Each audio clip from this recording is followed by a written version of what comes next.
कहानी की शुरुआत एक बहुत ही ठंडी जगह अलास्का से होती है। दुनिया भर में गर्मी बेहद तेजी से बढ़ने की वजह से अलास्का के अंदर भी बर्फ धीरे धीरे पिघलने लगी। बर्फ की चादर धीरे धीरे पतली होती गई और एक दिन उसके नीचे से एक बहुत पुराना जीव बाहर आया। व्यर्न, एक बर्फीला ड्रैगन। बर्फ पिघलकर बने हुए एक तालाब में एक मछुआरा मछली को साफ कर रहा था। मछली की हड्डियां निकालते वक्त उसकी उंगली कट गई। उसने चोट साफ करने के लिए पानी में हाथ डाला, लेकिन जैसे ही खून की एक बूंद पानी में गिरी, ड्रैगन जाग गया। वो 10,000 साल से वहां पर कैद था, बहुत भूखा। उसने तुरंत मछुआरे पर हमला कर दिया। उस बेचारे ने भागने की बहुत कोशिश की, पर ड्रैगन ने उसे घेर लिया और पूरी तरह निकल गया। इस दुर्घटना वाली जगह के पास ही एक छोटा सा शहर मौजूद है जिसका नाम है बीवर मिल्स, जहां सब कुछ अभी तो बिल्कुल आम चल रहा था। अलास्का में दिन और रातें कुछ ज्यादा ही लंबी होती हैं। बाहर से आए लोगों को बहुत दिक्कत होती है यहाँ पर। उन्हीं में से एक है जेक, जो पहले ट्रक चलाता था, लेकिन अपने भाई के एक्सीडेंट में मरने के बाद उसने कारपेंटर का काम शुरू कर दिया। जेक इस वक्त एक छोटे से रेस्टोरेंट में कुछ मरम्मत का काम कर रहा था। उसी रेस्टोरेंट में काम करने वाली एक लड़की क्लेयर उसे बड़े ध्यान से देख रही थी। जेक काफी देर से काम कर रहा था, तो क्लेयर ने सोचा कि इसे कॉफी दे देती हूँ। पर तभी डेविड, जो कि शहर का एक जाना माना डॉक्टर है, बीच में आ गया। उसने वो कॉफी ले ली और क्लेयर से पूछा कि क्या तुम मेरे साथ कहीं घूमने चलोगी। क्लेयर ने लगभग 10वीं बार मना कर दिया। डेविड हर बार की तरह थोड़ा नाराज सा होकर वहाँ से चला गया। बाद में क्लेयर ने जेक से माफी मांगी। वो कॉफी मैं तुम्हारे लिए लेकर आई थी, पर चलो वो तो गई, अगर खाना खाना है तो आ जाओ। जेक को भी भूख लगी थी तो वो मान गया। डाइनर के अंदर उसकी मुलाकात एडना नाम की एक बूढ़ी औरत से हुई। वो हमेशा 2 लोगों के लिए ब्रेकफास्ट ऑर्डर करती थी, अपने और अपने पति के लिए। ये दरअसल उसी मछुआरे की पत्नी है जिसे ड्रैगन ने हाल ही में मार दिया था। एडना उसकी मौत के गम से अब तक निकल नहीं पाई। क्लेयर ने देखा कि जेक भी कुछ ऐसे ही दुख से गुजर रहा है। उसने उसे तसल्ली दी और कहा कि तुम्हारा भाई जिस भी दुनिया में होगा वो खुश ही होगा। जेक अपने भाई के बारे में बात करने को तैयार नहीं था। उसने कॉफी पी और घर चला गया। दूसरी ओर एक रिटायर्ड कर्नल जब अपने कुत्ते को खाना दे रहा था, तभी आसमान से एक बड़े से हिरण का सर उसके गार्डन में आ गिरा। ये बात जल्द ही न्यूज में आने लगी। उस इलाके में एक ही रेडियो चलता था, तो उसकी रिपोर्टर ने ये खबर फैलाई। सबको लगा कि कुछ शरारती बच्चों ने मजाक किया होगा, पर असल में ये आने वाले खतरे की निशानी है। जेक ने इस खबर के ऊपर कुछ खास ध्यान नहीं दिया और अपने वैन वाले घर में वापस गया। थोड़ी देर बाद डॉक्टर डेविड उसके घर आया। उसने जेक का हाथ देखा और बोला कि वो उसकी चोट का इलाज करेगा। इलाज तो सिर्फ एक बहाना था। डेविड बस ये पता लगाना चाहता था कि जेक कहीं क्लेयर को पसंद तो नहीं करता। जेक ने मना कर दिया और कहा कि जैसे ही मेरे भाई के एक्सीडेंट का इंश्योरेंस का पैसा मुझे मिल जाएगा, मैं यहाँ से चला जाऊंगा। मैं कोई हमेशा बसने नहीं आया यहाँ पर। डॉक्टर खुश हो गया और कहने लगा कि पैसे देने की जरूरत नहीं है, तुम तो मेहमान हो हमारे, कोई और दिक्कत तो बता दियो। रास्ते में डेविड जंगल के पास अपनी गाड़ी रोककर बाथरूम गया। तभी उसने ऊपर से जोर की आवाज सुनी। जब उसने देखा तो सामने वही बर्फ का ड्रैगन था। ड्रैगन गाड़ी के करीब बढ़ा और अचानक डॉक्टर के ऊपर हमला कर दिया। डेविड जंगल में भाग गया और कुछ देर तक छुपा रहा। जब लगा कि ड्रैगन चला गया तो वो वापस अपनी गाड़ी के पास आया, पर जैसे ही वो गाड़ी को शुरू करने लगा, ड्रैगन फिर से वहां आ गया और डेविड को मार डाला। अगले दिन एक लोकल आदमी हैस जंगल में शिकार करने गया। उसने जमीन पर अजीब से निशान देखे और एक बहुत बड़े जानवर का गोबर भी। उनके आसपास वाले जंगल में कोई इतना बड़ा जानवर नहीं था। थोड़ी देर बाद वो ड्रैगन व्यर्न उसके सामने आ गया। हैस ने गोली चलाई पर ड्रैगन बच गया। उसकी बंदूक की आवाज पुलिस वाले इंस्पेक्टर डॉसन ने सुनी, जो डाइनर के बाहर जेक से बात कर रहा था। दोनों आवाज का पीछा करते हुए जंगल की तरफ गए, जहां पर उन्हें हैस मिला, जो बहुत ज्यादा डरा हुआ था। हैस ने कहा कि उसने आसमान में एक बहुत बड़े मॉन्स्टर को देखा है। बड़ी मुश्किल से जान बची है मेरी, इतना बड़ा था वो। शेरिफ को उसकी बात पर विश्वास नहीं हुआ। सोचा कुछ फूंक के घूम रहा होगा और ऐसे ही कह दिया कि पुलिस स्टेशन जाके स्टेटमेंट दे दो। फिर जेक ने जंगल में एक हाथ देखा, जिसकी शर्ट और घड़ी बिल्कुल डॉक्टर डेविड वाली थी। वो कल ही तो उससे मिला था, तो उसने तुरंत पहचान लिया। इंस्पेक्टर यानी शेरिफ को समझ नहीं आ रहा था कि ये सब हो क्या रहा है। उधर हैस फिर से बोलने लगा कि वो मॉन्स्टर बहुत खतरनाक है, सबको मार देगा वो। वैसे तो उनके पास ड्रैगन के होने का कुछ खास सबूत नहीं था, लेकिन डेविड के कटे हुए हाथ को नजरअंदाज तो नहीं किया जा सकता। शेरिफ ने अब एक इमरजेंसी मीटिंग बुलाई रेस्टोरेंट के अंदर। मीटिंग में उसने सबको बताया कि एक अनजान जीव शहर के लोगों पर हमला कर रहा है। हैस की बात पर उसे कुछ खास भरोसा नहीं था, लेकिन फिर भी उसने लोगों से कहा कि थोड़ा संभल कर रहो, अपने घर के अंदर रहो जितना रह सकते हो। तभी डेप्यूटी सूजी वहां डॉक्टर का हाथ लेकर आई, जिसे देखकर सब घबरा गए। शेरिफ ने एकदम सख्त होकर कहा कि कोई भी जंगल में अकेला नहीं जाएगा, सब अपना और अपने पेट्स का ध्यान रखो। उनके शहर का एक खास त्योहार जो हर साल मनाया जाता है जल्द ही होने वाला था, तो लोग शेरिफ से पूछने लगे कि उसका क्या करेंगे। इस पर जेक बीच में बोल पड़ा कि तुम लोग पागल हो क्या, एक आदमी का हाथ पड़ा है वहाँ पे, कुछ दिनों बाद मना लेना त्योहार, क्या बड़ी बात है। लेकिन शेरिफ ने कहा कि एक बाहर वाला हमारे तरीके नहीं समझ सकता, फेस्टिवल तो होगा। उसने इसलिए किया ताकि शहर में डर का माहौल ना फैल जाए। मीटिंग के बाद शेरिफ को एक फोन आया। ये कॉल थॉमस नाम के एक आदमी ने किया था, ये कहते हुए कि उसके फार्म पर हमला हुआ है। शेरिफ तुरंत उस आदमी के फार्म की ओर निकल गया। उधर रिटायर्ड कर्नल ट्रेविस ये पता लगाने की कोशिश कर रहा था कि उसके गार्डन में वो 12 सिंगे का सर किसने फेंका। तभी उसने आसमान में एक बड़े से ड्रैगन को उड़ते देखा। वो तुरंत पुलिस को बताने के लिए अपनी जीप लेकर निकल पड़ा, लेकिन रास्ते में वो ड्रैगन अचानक उसके सामने आ गया। बंदूक लेकर कर्नल अपनी गाड़ी से बाहर आया और व्यान के ऊपर गोलियां चलाने लगा। व्यान को एक भी गोली नहीं लगी, लेकिन कर्नल ड्रैगन को वहां से भगाने में कामयाब हो गया। इसके बाद वो शहर में गया और डेप्यूटी सूजी को सब कुछ बताया। उसने कहा कि एलियंस का हमारी दुनिया के ऊपर हमला हो गया है। लेकिन ये बात सुनकर तो सूजी को लगा कि ये पागल हो गया बुड्ढा, और उसने कर्नल को वापस घर जाने को कहा। फिर भी सूजी ने सोचा कि चलो शेरिफ को एक बार तो बता देना चाहिए, लेकिन उस समय तक शेरिफ उस आदमी के फार्म पर पहुंच गया था। वो कॉल उठा नहीं पाया।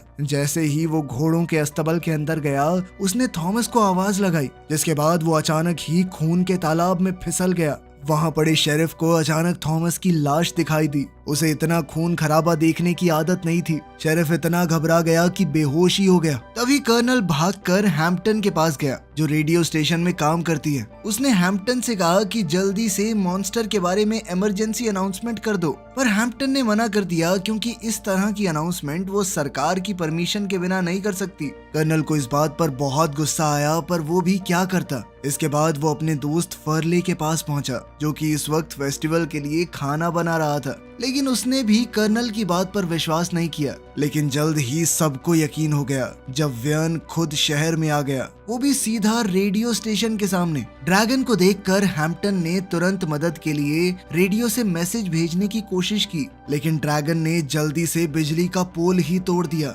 जिससे पूरा रेडियो सिस्टम बंद हो गया। उधर थॉमस के फार्म पर शेरिफ होश में आया और अपने रेडियो का इस्तेमाल करके सूजी से कहा कि सब लोगों को घर भेज दो। सूजी ने शेरिफ का ऑर्डर मानते हुए मेगाफोन से अनाउंसमेंट कर दी कि सब लोग अपने अपने घरों में चले जाओ। लेकिन उसका नसीब खराब था। अचानक वो बड़ा सा ड्रैगन उसके ऊपर आया और एक ही झटके में सूजी पर हमला कर दिया। उसने अपने बड़े पंजों से उसे फाड़ डाला। अब सभी लोग ड्रैगन को देखकर भागने लगे। शहर में अफरा तफरी मच गई। क्लेयर और जेक रेस्टोरेंट के अंदर चले गए। उन्होंने भी चीखें सुनी और देखा कि ड्रैगन उनके पास आ रहा है। उसने अपने बड़े और खतरनाक दांतों से डाइनर का दरवाजा तोड़ दिया और अंदर घुसने की कोशिश की। लोग टेबल के पीछे छुप गए। कुछ देर बाद ड्रैगन ने हमला करना बंद कर दिया और ऊपर उड़ गया। अब वो शहर में दूसरे लोगों को पकड़कर खाने लगा।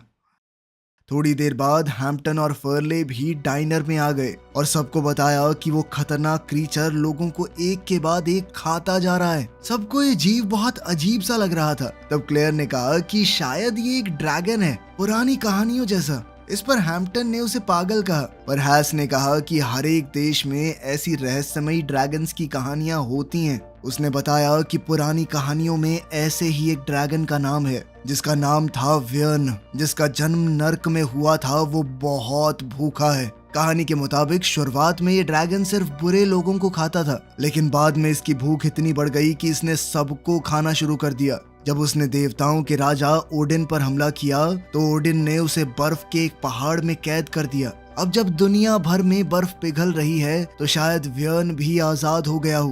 क्लेयर ने हैस से पूछा कि तुम्हें ये कहानी कैसे पता? तो उसने कहा कि मेरा परिवार नॉर्वे से यहाँ आया था और ये कहानियाँ उन्हीं के देश की हैं। जब वो अपने पिता के साथ बचपन में मछली पकड़ने जाता था तो उसके पिता कहते थे कि जैसे जैसे बर्फ पिघल रही है एक ड्रैगन जैसी दहाड़ सी आती है। उन्हें तो पूरा यकीन था कि वो व्यन ही है जो एक दिन बाहर आएगा और दुनिया को तबाह करके मानेगा। तभी जेक ने पूछा कि क्या तुम्हारे पिता ने तुम्हें बताया कि इस ड्रैगन को कैसे मारा जा सकता है? एस ने कहा कि देख, मारने का तो नहीं पता, लेकिन नॉर्वे के पुराने लोग इंसानों की बलि देते थे उसे शांत करने के लिए। आज के दिन ऐसा करना इम्पॉसिबल है, तो ये आइडिया सबने नकार दिया। फिर जेक ने फैसला किया कि वो शेरिफ को ढूंढने जाएगा और मदद बुलाएगा। इस पर क्लेयर बोली कि मैं भी साथ चलूंगी। दोनों रोड पर निकल पड़े और ऊपर देखा कि ड्रैगन उड़ता हुआ जंगल के एक हिस्से में उतर गया। खतरे के बावजूद जेक ने कहा कि वो पास जाकर देखेगा कि ये ड्रैगन कहाँ छुपा है। उसी वक्त दूसरी रोड पर कर्नल भी ड्रैगन को ढूंढ रहा था। उसने देखा कि एक ट्रेलर रास्ते में खड़ा था। गाड़ी खाली लग रही थी पर अंदर और बाहर खून के निशान थे, मानो यहाँ कोई लड़ाई हुई हो। जब उसने और गाड़ियों को देखा तो सारी टूटी फूटी थी और लोग वहाँ से गायब थे। डाइनर के अंदर हैम्पटन फिर से रेडियो चलाने की कोशिश कर रही थी, लेकिन सिस्टम अब पूरी तरह बंद था। थोड़ी देर बाद शेरिफ शहर में वापस आया, लेकिन हर जगह बर्बादी थी और सूजी के मेगाफोन के पास खून का बड़ा सा तालाब बना हुआ था। उसने तुरंत मदद बुलाने की कोशिश की, लेकिन तभी उसकी नजर पड़ी कि ड्रैगन उसकी तरफ ही उड़ता हुआ आ रहा है। फर्ले ने उसे देखा और चिल्लाया कि जल्दी से डाइनर में छुप जाओ। पर जैसे ही शेरिफ अंदर जाने लगा, ड्रैगन ने उस पर हमला कर दिया और उसे पकड़कर ले गया। तब तक जेक जंगल में पहुंच चुका था, जहां उसने ड्रैगन को उतरते देखा। उसने क्लेयर को एक पिस्टल दी और कहा कि गाड़ी में ही रुको, मैं देखता हूँ। जब वो आगे गया, उसने देखा कि वहाँ तो ड्रैगन का बड़ा सा घोंसला बना हुआ है, जो कि उसने आसपास से सामान तोड़ फोड़ के बनाया था। उधर क्लेयर गाड़ी में जेक का इंतजार कर रही थी। तभी उसने देखा कि ड्रैगन उसकी तरफ आ रहा है। उसने छुपने की कोशिश की, पर ड्रैगन ने कार का दरवाजा तोड़ दिया और उसे खाने लगा। क्लेयर ने हिम्मत दिखाई और अपनी पिस्टल से उस पर गोलियां चला दी। जेक ने गोली की आवाज सुनी और दौड़ कर आया, पर जब वो पहुंचा तो गाड़ी खाली थी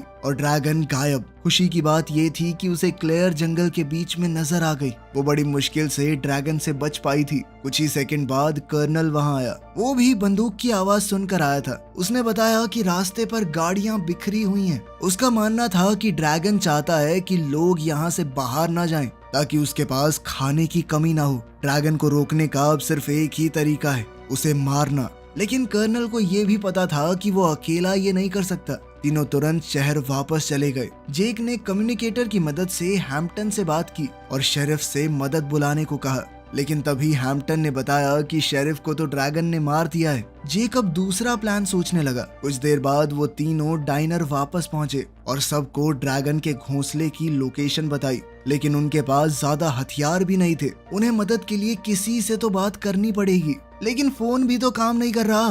तो हैम्पटन को याद आया कि मेरे स्टूडियो में एक रेडियो है, लेकिन एंटीना ज्यादा ताकतवर चाहिए होगा। उन्होंने हिसाब लगाया कि पास के एक स्टोर में एंटीना होगा। दोनों जल्दी से वहां गए ताकि एंटीना लेकर रेडियो से कनेक्ट कर सकें।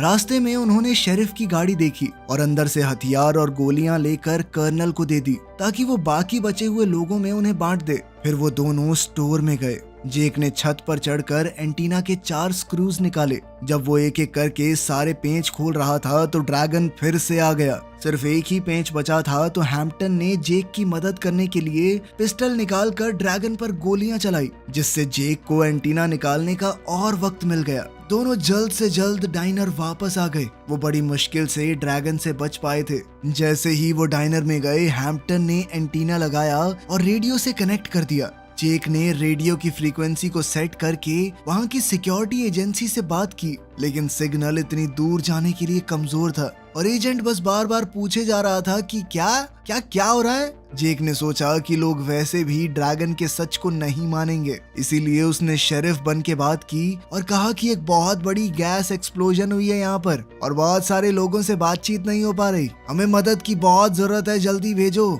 इतने में सिग्नल फिर से चला गया और बात पूरी नहीं हो पाई। अब वो अपने ही भरोसे हैं, तो जेक ने फैसला किया कि ड्रैगन से तो लड़ना होगा। उन सबको जल्द से जल्द हथियार जमा करने होंगे। सबने प्लान में हामी भरी और अपने हथियार तैयार किए। फर्ले और हेस थोड़ा फ्यूल लाने गए, तभी ड्रैगन एक घर के ऊपर आ गया। फर्ले घबरा गया और ड्रैगन ने अपनी पूंछ से उस पर वार किया, जिससे उसे बहुत ही खतरनाक चोट लग गई। जेक तुरंत उसे बचाने के लिए डाइनर से आगे बढ़ा। बाकी सब ने ड्रैगन पर हमला जारी रखा। तभी हम ड्रैगन के घोंसले में डॉक्टर डेविड को देखते हैं। वो दरअसल जिंदा था, ड्रैगन ने उसे मारा नहीं। उसने अपनी टाई निकाल कर जल्द से जल्द अपने हाथ वाली जगह बांध दी ताकि खून कम से कम बहे। जब वो खड़ा हुआ तो उसने ड्रैगन के अंडे देखे, लेकिन इससे पहले कि वो कुछ कर पाता ड्रैगन वापस आ गया। वो उसे अपने दांतों से पकड़कर शहर में ले गया।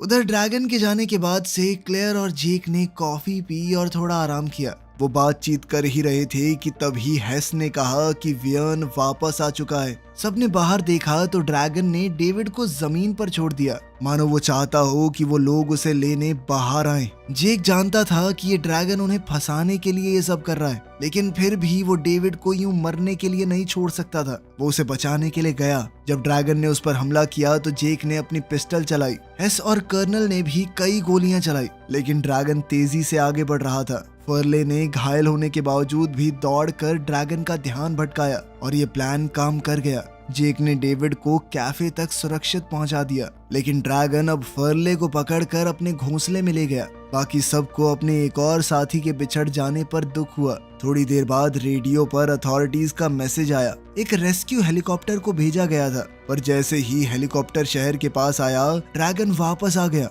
और उसने हेलीकॉप्टर पर हमला करके पायलट को मार दिया और हेलीकॉप्टर भी तोड़ फोड़ डाला। एक बार फिर से शहर के लोग अकेले हो गए थे। क्लेयर ने अपने दोस्तों को बुलाया क्योंकि डेविड बहुत ज्यादा घायल था। अपनी आखिरी सांसें लेते हुए डेविड ने जरूरी बात कही, उस घोंसले के अंदर 3 अंडे। उसकी हालत बहुत खराब हो रही थी। जेक ने सबसे कहा कि हम जंगल जाएंगे और ड्रैगन और उसके अंडों को भी खत्म करेंगे, वरना एक बार उसके बच्चे पैदा हो गए तो फिर उन्हें रोकना मुश्किल हो जाएगा। जेक ने एडना से कहा कि आप यहीं रुक जाइए और बाकी सब जंगल के लिए निकल गए। एक लंबे सफर के बाद वो जंगल में पहुंच गए और उन्हें एक पावर जनरेटर मिला जो कि एक खतरनाक इलेक्ट्रिक करंट पैदा कर सकता है। ड्रैगन और अंडों को मारने के लिए शायद ये काफी होगा। हैम्पटन ने कुछ जुगाड़ करके जनरेटर को दोबारा से कनेक्ट किया। सब तैयार थे और जेक क्रैंक को खींचने ही वाला था कि तभी ड्रैगन दोबारा से लैंड हुआ और उसने उन लोगों पर अपनी तेज धार वाली पूंछ से वार किया। जेक, कर्नल और क्लेयर ने ड्रैगन पर खूब गोलियां चलाई और उधर हैम्पटन जनरेटर एक्टिवेट करने की कोशिश कर रही थी, लेकिन वो जाल नाकामयाब रहा और ड्रैगन निकल गया। सबने तब हैस की लाश देखी और कर्नल अपने दोस्त को देखकर पागल हो गया। वो अब अंडों पर धड़ाधड़ गोली चलाने लगा। जेक ने उसे रोका और कहा कि अंडे अभी भी ड्रैगन को यहाँ खींचने के लिए चारे का काम कर सकते हैं। सब रास्ते पर आगे बढ़े और बीच में और गाड़ियां देखी। एक बड़ा कार्गो ट्रक भी वहां रुका हुआ था। जेक को आइडिया आया कि ट्रक को इस्तेमाल करके ड्रैगन को जाल में फंसाया जा सकता है। उसने फैसला किया कि वो अकेला ये सब करेगा ताकि बाकी सब लोग सुरक्षित रहें, खास करके क्लेयर, क्योंकि अब उसके मन में क्लेयर के लिए भावनाएं जागने लगी थी। जेक ने अंडे ट्रक में लोड किए और फुल स्पीड से ट्रक को आगे बढ़ाने लगा। वो ड्रैगन का ध्यान खींचने के लिए रास्ते में हॉर्न बजाता जा रहा था। कुछ किलोमीटर बाद ड्रैगन जाल में फंस गया और ट्रक पर हमला करने लगा। जेक ने ट्रक को अचानक से ब्रेक लगाए, जिसके बाद काफी स्पीड से आता हुआ ड्रैगन उसके पिछले हिस्से से टकरा गया। फिर जेक दोबारा से ट्रक को भगाने लगा। ड्रैगन को चोट तो लगी थी पर ज्यादा नहीं। वो फिर से उसके पीछे आया और इस बार तो विंडशील्ड के सामने बैठ गया। जेक ने हार नहीं मानी तो रास्ते में एक बड़ा सा पहाड़ आया। फुल स्पीड पर ट्रक को दौड़ाकर जेक ऐन मौके पर ट्रक से कूद गया और वो ट्रक पहाड़ से नीचे गिर पड़ा। ड्रैगन और अंडों के साथ ही नीचे गिरते ही उस ट्रक में जबरदस्त धमाका हुआ, जिसमें ड्रैगन और अंडे दोनों ही खत्म हो गए। इस तरह वियर्न नाम का वो खतरनाक आइस ड्रैगन खत्म हो गया।